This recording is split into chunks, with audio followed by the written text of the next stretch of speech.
Blog Talk Radio. Hello, folks. How you doing? It's Danny Tisdale. Welcome to Harlem World Magazine, around the world, around the block. Harlem World Magazine is for anyone who has the Harlem state of mind, dedicated to news, history, the Renaissance, and stories that celebrate Harlem lifestyle. I'm Danny Tisdale, and you're on the Danny Tisdale Show. And today we have a great guest, Jordan Walker-Pearlman, who was born in Harlem, nephew of actor Gene Wilder. He's raised funds for presidential candidate Barack Obama. He is married to screenwriter Elizabeth Hunter. He is perhaps best known for his film The Visit, for which he is nominated 2 Independent Spirit Awards. He has worked with actors Hill Harper, Billy D. Williams, Felicia Rashad, Lynn Redgrave. I can go on and on, but we want to speak to the man. But before we speak to him, recently he's written an op-ed piece in the Los Angeles Times titled Beyond #Oscar So White, Hollywood Needs to Confront Historic Racism on the Big Screen. He is currently working on a film, Drum Kisses, also the Jazz Detective of Strivers Row. Let me say that again. The Jazz Detective of Strivers Row. It's a series about the life of a genius detective in Harlem. And Jordan, great to have you here with us. How are you doing? I'm blessed and very happy to be with you, and very happy to be in Harlem, at least by voice. Fantastic, and we love to have you here. And Jordan, part of the conversation comes out of an interview you did with one of our writers, Robert Walker, and the title of the piece was Jordan Walker-Pearlman's A Native Son Returns to Harlem. What was it like, and what kind of memories do you have about growing up in Harlem? Well, I don't remember a lot from when I was 9 days old, but I do remember, I think the first memories, and I don't know if this is unusual or not, are smells. I remember the smell of my grandmother's kitchen. I remember, this particularly smothered chicken and red beans. She was originally from Louisiana. I could go on. Oh, really? Okay. That's where my family's from, so that's why I asked. I'm sorry, go ahead. Right. Yeah, I meant I could go on what the smells remind me of. But, yes, originally from Lukeville, Louisiana, and then New Orleans, and then made her way to Chicago and settled in Harlem several years before I was born. And I remember the smells of the cocoa butter that she put on my hands. And then after that, my first memory is she had a thrift shop, our church, First Calvary Baptist Church. She ran the thrift shop. And this was the mid-'70s, in the late 70s when I was a little kid. And the old-timers would play bid whist or checkers. We'd read the Amsterdam News on Saturdays. That's kind of how I learned how to read, was reading the Amsterdam News. Wow. Those are my first memories that are memories that would be common to any experience of Harlem. Right. I have some first memories where I really realized what Harlem was as a beloved community, at least for me. But those were memories when I was by the time I was 4 or 5. It's amazing, and you describe them as if they're pretty fresh in your memory, which is quite amazing. And I have those same memories, and it's not so much chicken, but I used to live around the corner from this fried fish place, and when you mentioned the smells, that's what came to mind is the fried fish cooking and the lines of people outside. And so what year did you move from Harlem, or do you still live in Harlem and bounce back and forth? I bounce back and forth between New York and Los Angeles. I don't currently, when in New York, live in Harlem. Since I was born until my grandmother passed away in 2009, I certainly lived on and off in Harlem thank you. She made it to 97. Oh, great. And I lived part of the time all those years, and then I had my own places in Harlem. When I got married, we moved a little further down Riverside Drive, so sort of more on the border of Harlem, Morningside Heights and the Upper West Side. But beautiful I area. would like to. I would like to live in Harlem again. I have some psychological fears associated with it because so much has changed, and I'm still attached very much to my experience and what remains unchanged.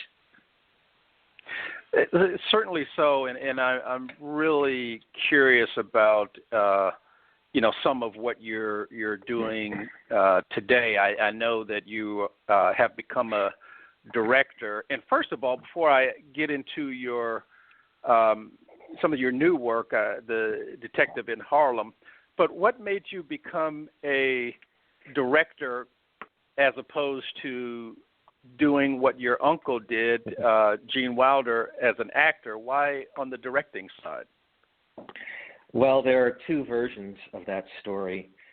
The most honest one I can give you is that I grew up in different worlds with families from different experiences and races, and children didn't really, outside of Harlem was the only place I was always felt accepted and embraced and natural.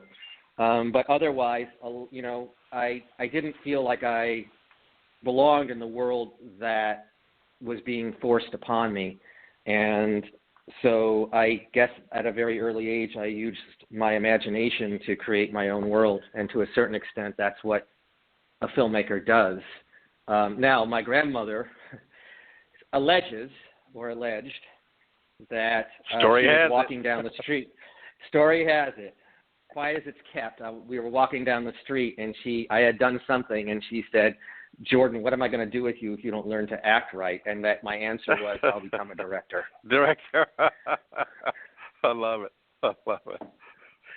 Well, that sounds like the story to go with.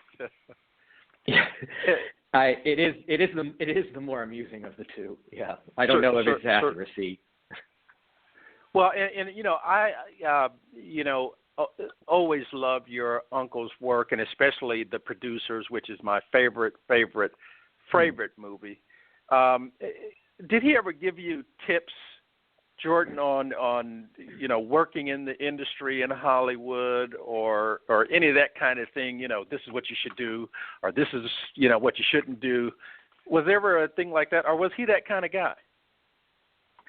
His tips to me, his concern with me, he co-parented me, and so his priority was always, if I was going to pursue the life of an artist, that I knew A, what I was getting into, but also B, he was more concerned with my art and that my art would be closer to my heart, and that I wouldn't try or wish to do something disingenuous from that.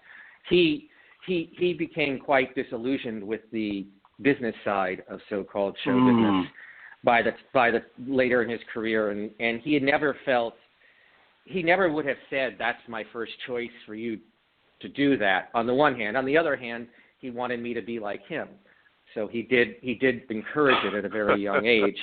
And I was with him as a 3-year-old or 4-year-old when he was writing Young Frankenstein. That's the first memory of learning what writing was and how you could create characters and put them on the page. So in that way, he gave me a lot of tips just because I was a witness to so much of his creativity. I have to tell you, Jordan, I am jealous because that sounds exciting. When I'm not publishing, I'm an artist. So to, talk to you and you come from the artist's perspective, I'm just sitting on the edge of my chair here. And can you tell us a little bit, Jordan, about what you're working on now, the Detective in Harlem? Tell us a little bit about that. I'm on post-production on a movie called The Jazz Griots, which is a sort of a meditation on jazz. And I was working on it with my longtime friend and collaborator, Wallace Roney, the trumpeter who tragically passed away, unnecessarily in my opinion, of COVID-19 in March. Wow. And I'm finishing that now. And then I'm about to start work on a movie called The Requiem Boogie in a month or two, if the insurance companies let us film. That's about a child mourning the loss of their parent. The show that you're referring to is actually called Drum Kisses, The Jazz Detective of Strivers Row. And that's a TV show. And that's actually one of my first forays into television. And that is about a detective, a brilliant World War I vet who's estranged from his family and who settles in Harlem and lives over the generations. It's really a way to explore this character, but most importantly to me, it's a way to explore the last 109 years of Harlem history, and use this character and his adventures and his journeys to shed a light on the history of Harlem, which is very much about the Renaissance and very much about music, but it's so much larger than that. And so it goes throughout history from turn of the century to 2009. Yeah, you're right on with that, Jordan. At we started a Harlem history page on Facebook, and we said, periodically, people will probably come to it and check it out, and it's one of our busiest pages that we have on the site. So this enormous history of Harlem is really quite amazing, and I'm really interested to see the Detective in Harlem series when it launches. And when can we see the first episode? Hopefully in about a year. We're negotiating now, so I can't say much more because we just I finished writing the pilots, and we're just now negotiating with companies and agents and all that. But hopefully within a year. And my closest friend, the actor Hill Harper, will play the lead. Will play the detective. Oh, fantastic! Yeah, we haven't seen him in a minute, so it'd be great to see him again. So that sounds great. We'll look forward in a year or so. So it sounds like, Jordan, you're working on multiple projects. Is that the way of the director, or is that just the way that you work?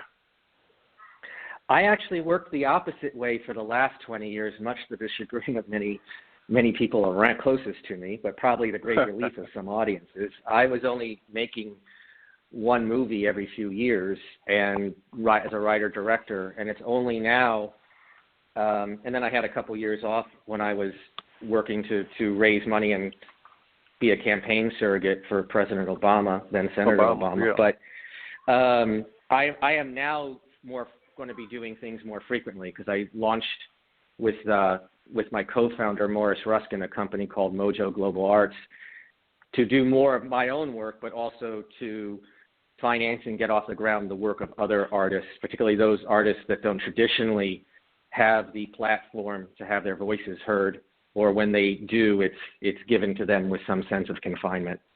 So more stuff coming than I have before. It's an adjustment for me, but a happy one. And I'll get to that question. Let's see. I'm going to ask you the question now because we may not have time for it in the second half. But I'm always curious about the process, especially in speaking to artists. What tips, ideas for those directors, Jordan, who may, or let's say wannabe directors who want to do the kind of work you're doing, what tips would you have for them? What would you suggest that they do, if they're young and they're just starting out and they want to, follow in your footsteps as a director and have the kind of quote unquote schedule that you have? What any tips that you could give them for those wannabe directors like you? I think my three most important tips would be: one, exceed me, do better than me. Second, don't let anyone else confine your voice. Trust your voice. And the third, I would say, is write down your ideas, because so many times young aspiring filmmakers have really important ideas, and as soon as people start to clatter around them or tell them, oh, you have to do it this way, you have to do it that way, they start to abandon those ideas. And if you write down your ideas as soon as you have them, you can go back to them and see how sound and how important they are to you. Because, you know, as soon as somebody says they want to be a filmmaker, especially if they're growing up in circumstances with economic challenges or systematic challenges, the first thing they'll have is a lot of people to tell them how hard it is. And I would say, yeah, but doesn't mean you're not going to do it. If you have an idea, if you have an imagination, if you feel that you're an artist, you are. I love it, and that is really great sound advice. And Jordan, our listeners are listening in to the Danny Tisdale Show on Harlem World Magazine Radio. Harlem World Magazine is an independently owned company, so please hit the patron button and become a patron. I am speaking to Jordan Walker-Pearlman, and we're still talking about Harlem and directing and the movies. You know, Jordan, I wanted to get right back to it here and ask you about the op-ed article you wrote, Hollywood Needs to Confront Historic Racism on the Big Screen. Why did you write that, and what's been the response to it? Well, I wrote it, you know, it's been a big part of my career and a big part of my mind. And a lot of films that would otherwise be adorable classics or profound classics are ruined for me because of the racist imagery that's contained in them. And it's not all just Gone with the Wind. It's many films. And I wrote it in response. I, along with a lot of people, got a letter from Tom Hanks, who's a swell person, a gentleman. But he was asking us to donate to the new museum for the Academy of Motion Arts and Sciences in L.A. And I turned down membership in that organization 17, 18 years ago because of their refusal to be more inclusive. And I feel that those images constitute cultural violence.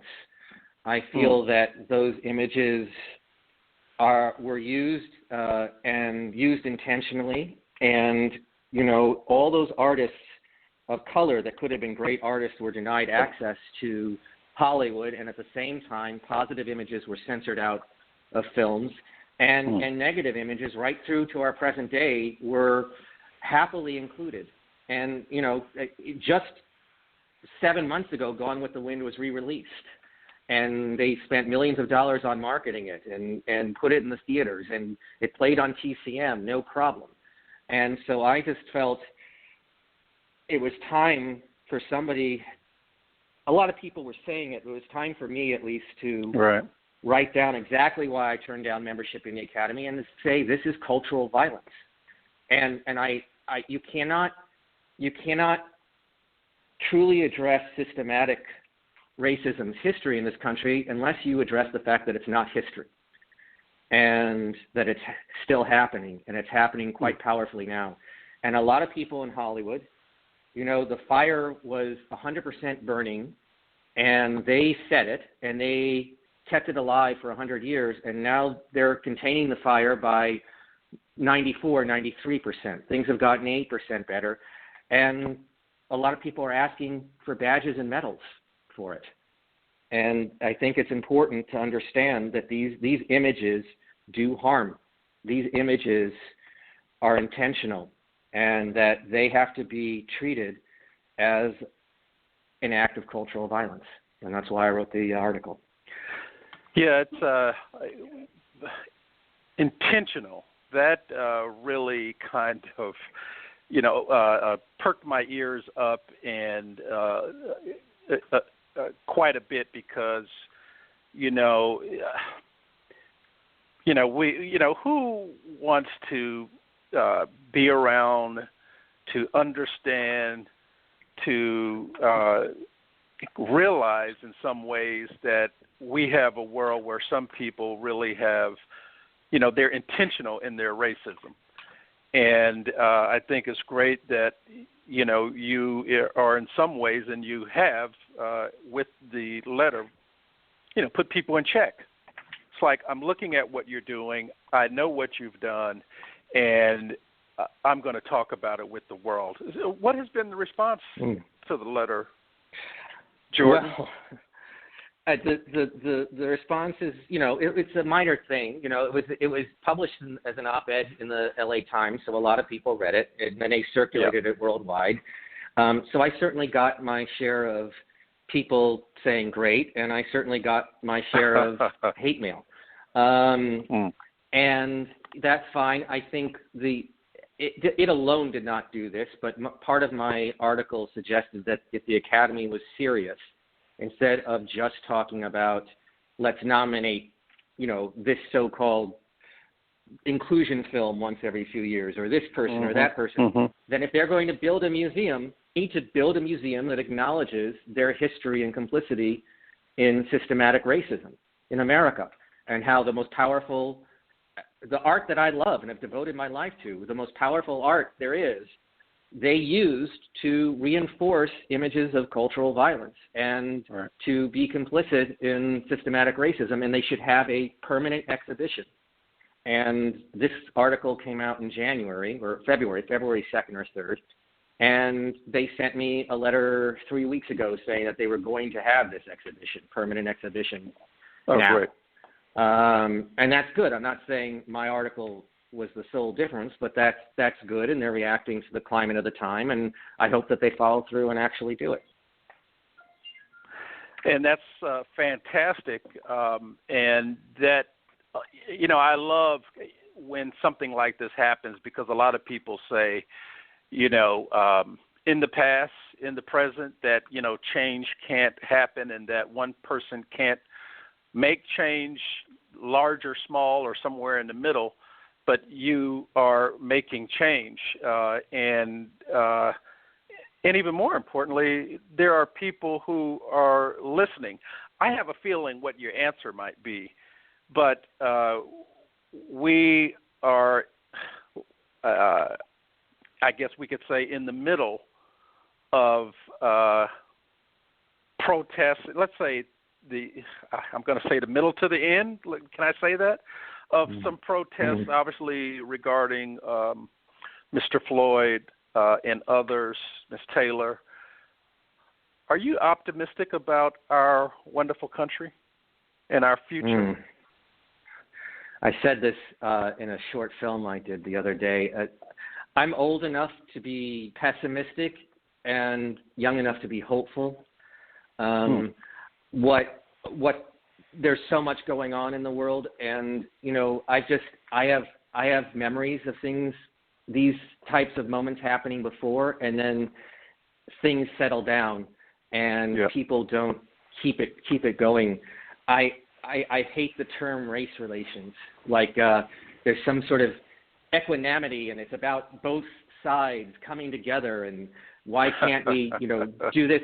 And of all the pestilence and all the plagues, going back to the Old Testament, one of the easiest things to end would be systematic racism in America if the mainstream white population simply said, we are now going to rise to the minimum level of human recognition of all people. And no longer, and it wouldn't, then you can address what systematic historical things have to be addressed. But to just simply stop would be a very easy thing to do. And still, even in the context of what's happening now in society, there is still, even built into the reaction to the so-called protests, are these marginalizations of the protesters, and even of the Black Lives Matter movement. This idea of, well, give a little, let's compromise, let's do this, as if one side is advocating, get your foot off our neck, let's just all recognize each other's humanity, and our lives matter. And the other side is saying, well, let's negotiate that and see how many more people die and see how many more tape recordings and video recordings and iPhone recordings show to prove us that this actually exists. And that I'm hopeful because of the energy I see, and I'm hopeful that there are enough people with voices that will keep demanding to be heard, but I'm still cautious because I just don't understand. It just continues to befuddle me why it's even a conversation. Yeah. About as if two sides need to come together and sign a treaty. Yeah. When one side has committed the act for hundreds of years. But that's a long answer to your question, but it's something that I grapple with every day, trying to think about what the answer is. Yeah, no, and I identify with that because I'm a little bit positive and a little bit of a pessimist. But at the end of the day, I'm always an optimist. But when it comes to, others and the challenges that they have, that's where, my optimism is a little shaky because I know how humans, I know how humans are, and sometimes they don't get it. They don't see what I see or feel what I feel. So I certainly hear you and understand that, And it can get shaky from exhaustion. Yeah. Because, it's hard enough just to lead one life with all the joys, and it is joyful in many ways, all the joys, the challenges, all the things that happen with one human life, and then say, okay, you're going to lead one human life. Now you're going to give a third of your human life to fighting against a whole system that wants to limit your joy and freedom and challenge to live your human life. And now you have to donate another third of your life to explaining it to everyone else as to why that's not fair. And it can get exhausting. And I think that thing can sometimes dampen our optimism. Yeah. You just can get tired. Yeah. And it certainly can be exhausting, just as we said, but I hope, and I'm always an optimist, that, maybe if we talk maybe 10 or 20 years from now, we can, we may laugh at where we were and what we were doing to each other. And, 10 or 20 years from now, we high five in person over the phone and, can say that, we nipped that in the bud. I wish that with all my being. I wish it too. I'll sign the prayer book on that. I wish so too. And as long as there is love, and as long as there opportunities, no one has to wait 30 years for their opportunity to do what organically they would be doing anyway. Then I think we can find hope marching forward. Certainly so, and especially whether it's voting this November or creating your own advocacy campaign as artists or as a neighbor or as anyone who feels that it's important to bring voice to those who might be voiceless. But Jordan, we're at that moment where we're almost at about the 40-second mark, and if you could, I was just getting started. I know. I could tell you're getting fired up over there, and I am too. But this always happens. Jordan, can you share with our audience how they can keep track with the work that you're doing and what you speak of and about?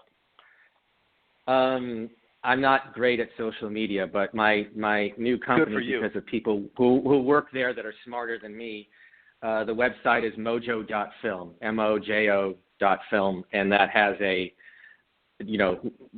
current projects, updates, press, all that. Right. So that would Jordan, be the best way.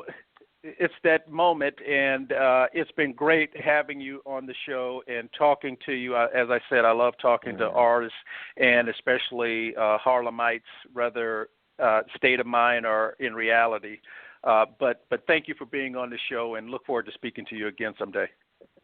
Hey, thank you. It's been a pleasure. First cocktail at Red Rooster's on me when they let us in. Okay, you got it. Thanks, George. All Take right. care. Thank All right, you. bye-bye. You too. Bye.